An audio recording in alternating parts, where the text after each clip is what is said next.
What's going on? It's Michael with Walk the Path. I'm here today with Bill Heitz, recently retired from Heery International Corporation. We're going to talk a little bit about his career, his journey. He's he was in the architecture field, and so we can dive a little deeper into what his experience was like, and specifically get into his journey. I had met Bill Heitz from his son. I went to college with him, and we have done some weekend trips here and there, and then some traveling together. So I've gotten to know him over time and some of the wisdom that he shares with people. So Bill, talk to me, talk to me, talk to me about what the architecture field is, why it's important, how somebody would get involved in that specific line of work. Well, I think most people that do get involved in architecture are there for similar reasons, and that is that we really ultimately add to the built environment, hopefully in a good way. But we're able to create buildings or structures that a lot of people can use and enjoy for a long time. And it really feels good, I think, for most of us to look back and say we helped create that. So what where does your passion come from? What do you really enjoy? Is it specifically that where you're building something and you can see what you've built in society? That's probably a pretty cool thing in and of itself. It is. I mean, I've always enjoyed solving problems, and architecture and engineering are both all about solving problems. But to add to that, that you building something that's real and concrete and that you can look at and feel and touch and walk through and live in and feel good about that and have it be there for a while. To me, that's there's nothing better. Sure. And for somebody maybe younger or at a transition point, if they're interested in getting into architecture, what type of skills do you need? Well, it's interesting. Architecture really is two sort of soft skills and hard skills, and the soft skills being creativity, sense of design. Some artistic talent is helpful, not necessary. And then there's the hard skills. We talk about the STEM skills, and some of those are important. Engineering, math, technology, that goes into play as well. You have to be able to work out the hard details and the math and engineering part of the project as well. Awesome. Awesome. Um, so tell me this, if somebody were to get into architecture, what are some of the things that they'd be doing on a daily basis? Like, what does that field look like for somebody who's not in architecture? Well, I think one of the surprising things about architecture to people who aren't in it is that a very small percentage of architects actually design buildings. Okay. There's a lot of You would have roles to be thrown me played. for a loop right there. Right. um, Certainly, you put a team together to create a building, let's say. Certainly, one of the most important players is the person or team that designs the building and the interiors. But in order for that design to become a reality, there's a lot that goes into it. There are people who have skills in figuring out what materials to use, what systems to use, how all that goes together. Most of the man hours in architecture are spent documenting that design so that ultimately a builder knows what to do in the field and how to put it together. Okay. And then let's talk about you were the CEO and president of Heery International. What is that life like? What is it like to be a CEO of a large corporation? Well, again, there's a lot of problem solving that goes on. But I think that, what I really came down to just a few things that I really tried to focus on. One is obviously you have a strategic role. You're looking out, you're looking ahead, you're looking forward, you're trying to figure out how to react to the market, how to get ahead of the market, how to lead. So that's obviously the strategic aspects of the CEO's job are very important. But there's also sort of the internal part of your people, your employees, and how you relate to them and how they relate to you and how you can get them all marching in the same direction, how you can give them a vision, a reason for being, for showing up every day and for doing the things that need to be done to make that company move forward. And then, of course, what's important also are the customers or the clients. And I enjoyed spending time with clients, building relationships. It's very important in our business is to build relationships with your clients. That's how you get work, basically. Sure. People that they want to work with people they like. Right. And so I really enjoyed that aspect of the job as well as sort of the client interaction around the country. Awesome. Awesome.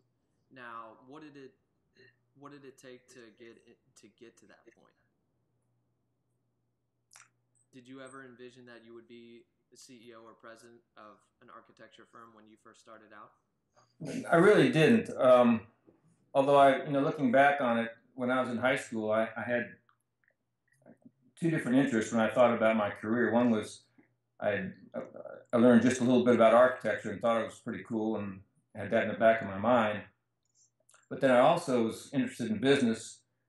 And back then I thought of a career goal as wanting to be the CEO of General Motors, which back in the 60s when we were all into cars, it's kind of like today wanting to be the CEO of Apple, I suppose.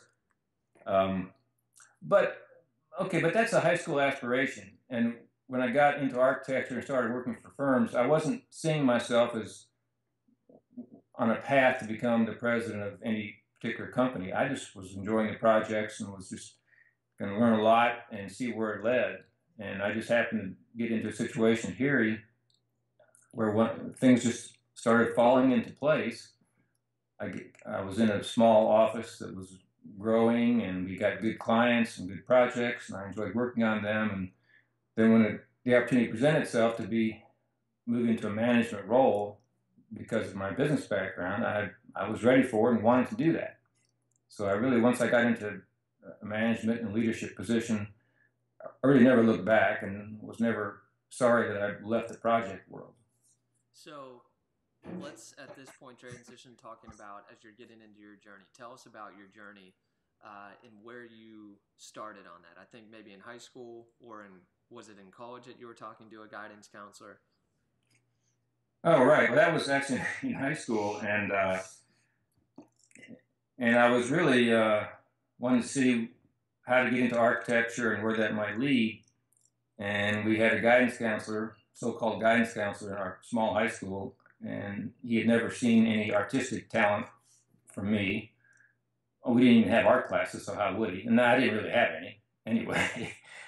So he said, "You're not suited for architecture. You're not an artist, so forget about architecture." And in fact, I did. So I chose the business path, and I got into after I got a degree in management in business. Okay. I ended up getting a job in the manufacturing, which is what I wanted to do. And always in business, I was sort of envisioned myself in a line position, sort of working on the factory floor and working my way up through the ranks into a management position. But the first job I got wasn't a line position; it was a staff position, more of an industrial engineering, and I got bored pretty quickly. Fortunately, I had a very creative, interesting boss, an engineer. He could see that I wasn't happy, and so he actually gave me an aptitude test that he found somewhere. And sure enough, it showed that the field I should really think about is architecture, of all things. So that led to me quitting my job and going to school, getting an architectural degree. I worked my way through that, had a job for a contractor in construction. When you were going through that decision process, was it all of a sudden something clicked and you said, after taking that test, architecture is what I'm going to do, going back to school, and then you're set on your way? Or was there a transition period where you were thinking, well, this is leading me in a different direction? Should I take some time? How long? What did that decision process look like for you? Well, yeah, it took about a year or so, but I think what really I was in a job that wasn't suited for me, and I really wasn't happy. Was very bored and had a lot of time to think about my next step. And I was at a point in my life where I was still in my 20s, so I could afford to go in a different direction. Didn't have really a lot of responsibilities to worry about. And so I said, well, if I'm ever going to do it, now's the time. Sure. So I just took the plunge. Okay. And then, so you went back to architecture school, and then were you able to get a job right away after that, or so continue on from there?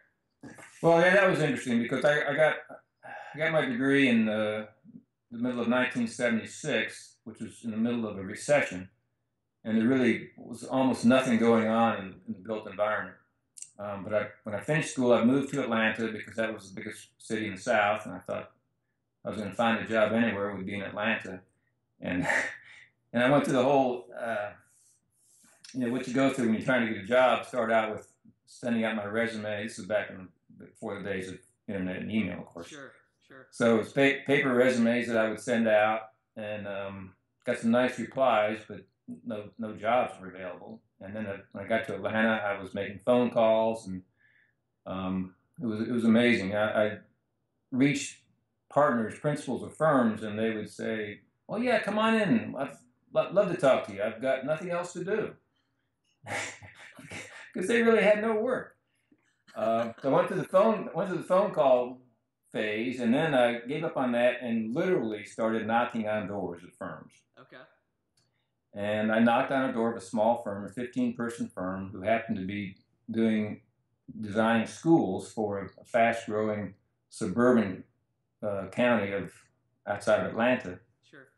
And they ended up somehow got a contract to design half of the schools in this fast-growing county. So I spent 3 years with them, and the good part of it was that two of the principals became mentors of mine, and I learned a lot from them. And so that was who knew? I just knocked on a door and walked through the doorway, and it was probably the best thing that could have happened to me for those, early years of my architectural career. Couldn't have been better. Sure. And then how long were you with them? I was with them about 3 years, and during that time, I realized that I was going to outgrow that firm at some point. And I got to know some people with Heery. At that time, Heery was one of the largest firms in Atlanta, very well known, and I got to know some people personally. So I started bugging them about hiring me, and they ultimately offered me a job, but the job they offered me was not in architecture, and it was not in Atlanta. They had a sort of budding business in what was then a new field, construction management. And the job they offered me was in that field and in Baltimore. And I think I accepted the job before I asked a couple of fairly relevant questions. One, what the heck is construction management? And number two, where the hell is Baltimore? But it was a good move. And as I said, I joined a small office with a guy who hired me there. Running that office was very good at what he was doing. One of the pioneers really in the construction management field, and very aggressive, and glad to teach me things, and had me help him grow that office. And one thing led to another. He ended up becoming the president of the CM part of Heery, and sort of brought me along, and I ended up replacing him as head of that office. And we had a couple of branch offices in Philadelphia, New York that I was running, and just, as I said, everything kind of fell into place for me as time went on. Wow. So back to that question where I had said, did you ever envision being the CEO? It seems like you a lot of the things on your path kind of lined up for that to happen, but you weren't necessarily that was never the end goal for you. What advice do you have for people out there that might be getting caught up in, I need to get to this job, or I need to get to this title? What could you say to them to just say, hey, relax, or whatever it might be, of focusing on, something that might be a little bit more pertinent to actually getting to that goal?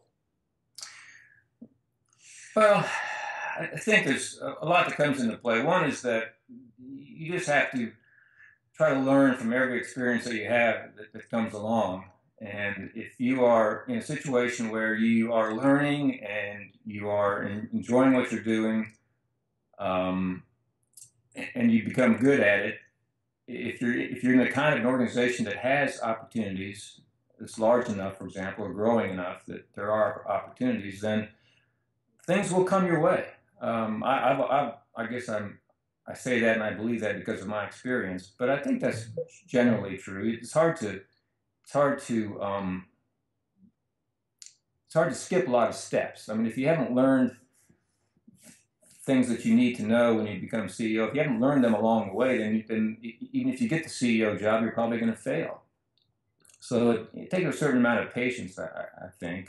And obviously, there are a lot of aggressive people in business, and that move quickly and are, by all accounts, successful, I suppose. But I'm not of that mind. I think you should, enjoy the path and learn what you can, and certainly look ahead, but try to do the best you can at what your present job is. Sure, sure. And when you first left the company that you were with, the first job that you had in manufacturing, did it feel like that was a waste of time for you? Because I hear a lot of people say like they did a job that they didn't like, or and they feel like they wasted their time, but for you it really paid a bunch of dividends down the road, because then you were able to step up into that CEO role after having the business background.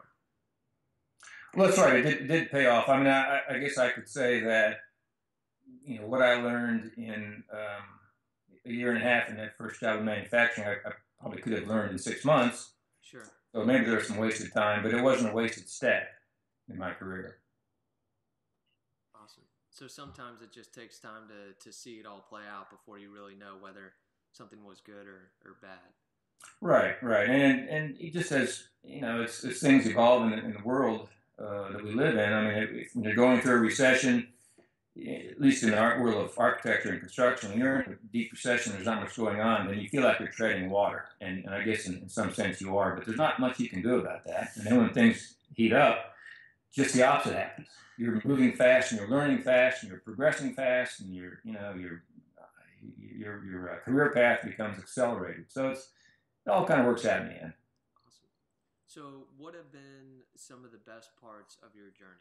Or what are the things that you're really proud of? Well, I guess two different questions. I mean, I think one of the best parts of the journey are the relationships I've built up over the years.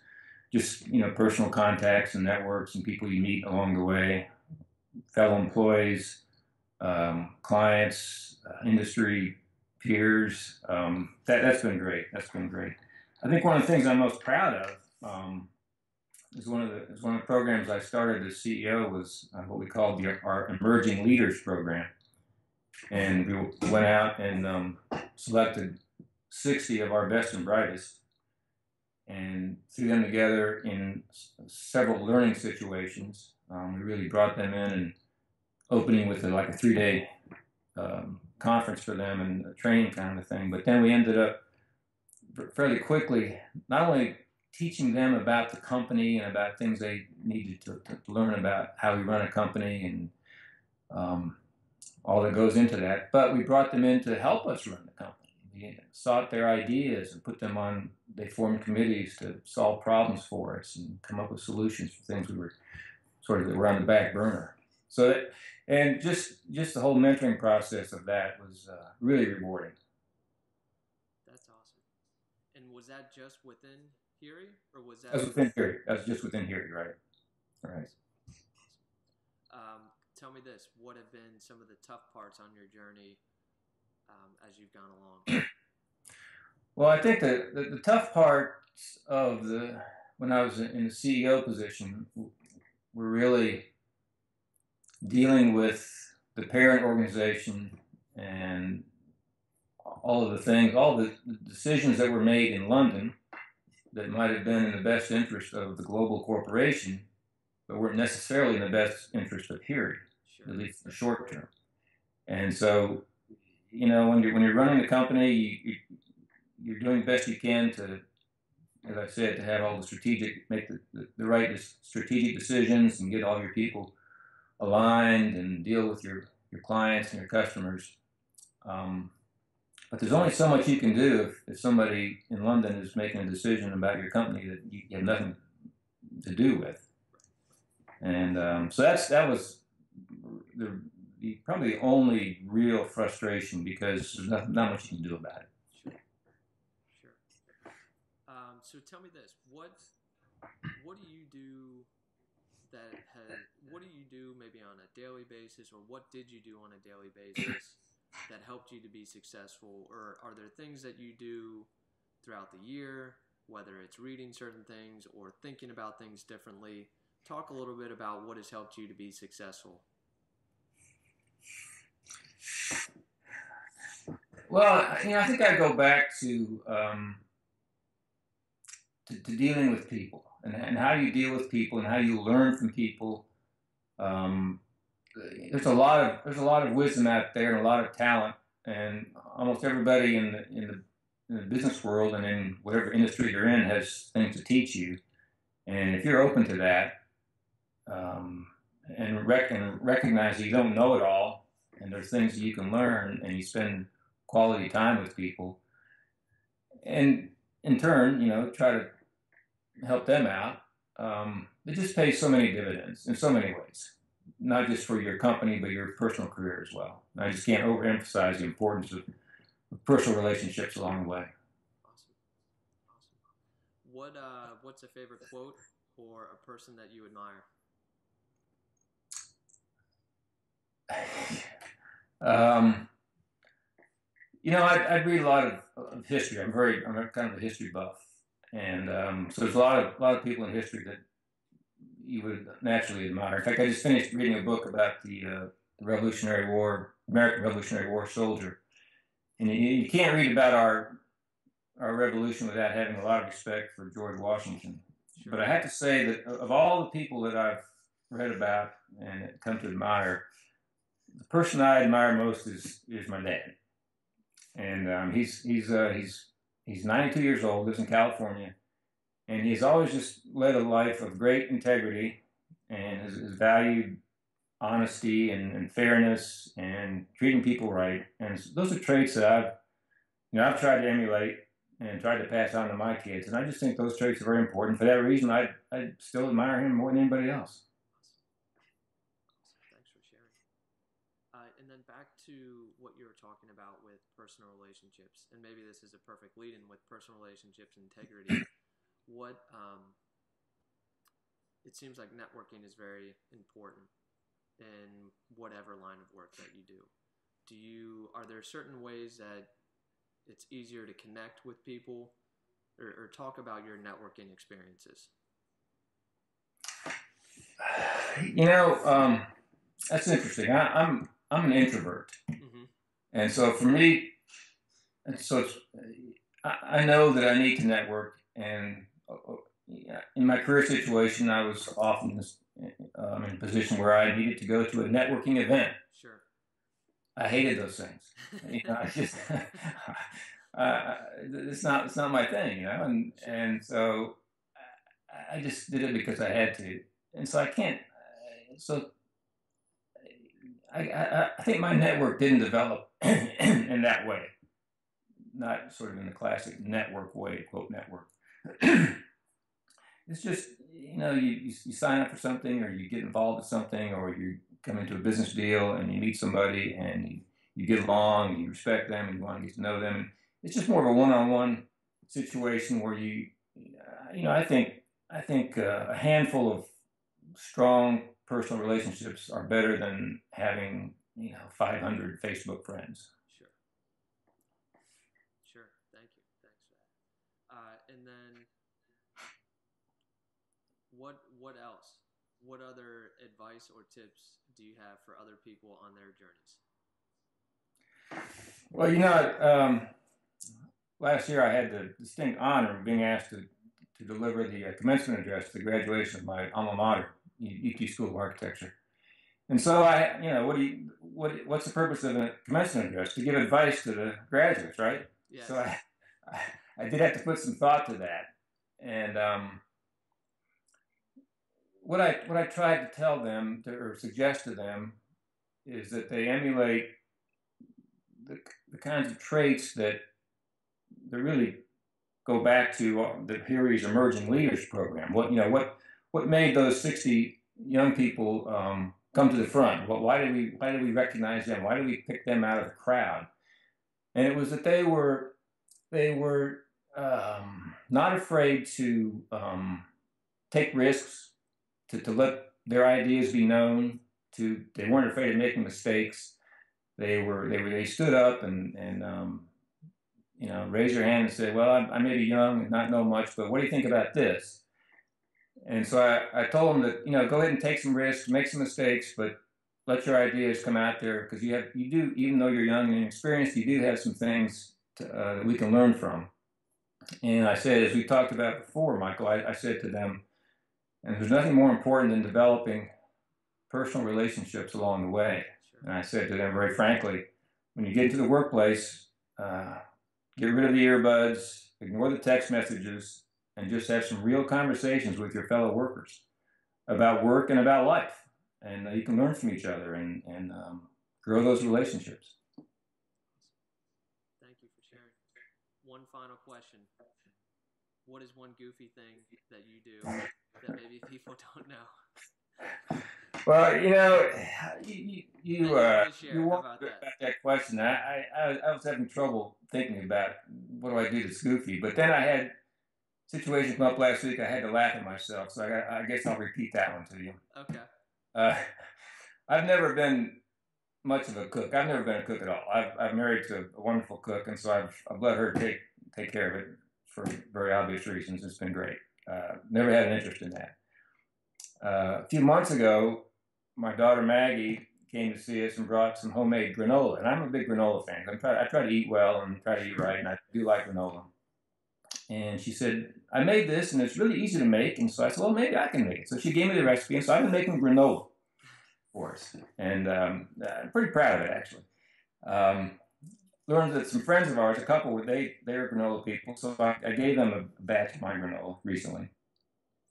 So last week I was at our golf course. I was on the practice putting green, and the gentleman of the couple came up to me and said, Bill, that granola was great. Could I have the recipe? And I'm thinking, somebody just asked me for a recipe? Anybody who knew me before I retired would think that was pretty silly. It was never going to happen. So there is life beyond retire or after you retire. Who knew? There are things you can aspire to do. That's right. That's right. Well, and actually, that's a good lead into what we were talking about before. What is one of the things that you're doing now in retirement? You were talking about the mentorship program, and how can people get involved with that if they have interest? Well, yes, and it's ideal certainly for a retired person, because it's geared towards that, and it couldn't be any easier because it's all set up for us once we get certified to get assigned clients. When I first learned about that and asked and met the organization and asked about it and how it worked, my thought that I expressed was, well, look, these are small businessmen. These are sometimes one-person shops or two people, or very small. And I'm coming from a corporate background. How am I going to help them? And they said, Bill, you know a lot. You've picked up a lot of things about business along the way. These folks don't know anything about business. Whatever you do is going to help them. And I discovered that is the case. They are just looking for any kind of advice we can give. And it's just this whole SCORE thing is a great opportunity. It's, because if you want to be a mentor, and finding people to mentor is if you're in a retirement situation, it's not that easy. But this SCORE, they bring those people to you. It's pretty cool. And so the name of the organization is SCORE? Yes, it's an acronym, SCORE. And if you go online, you'll see it pretty quickly. Awesome. So if anybody's interested in that, feel free to reach out to them. But Bill, thank you again. I really appreciate the time today. Again, this is Michael with Walk the Path. I'm here with Bill Heitz today, and I hope everybody's doing well, and good luck. Thanks so much.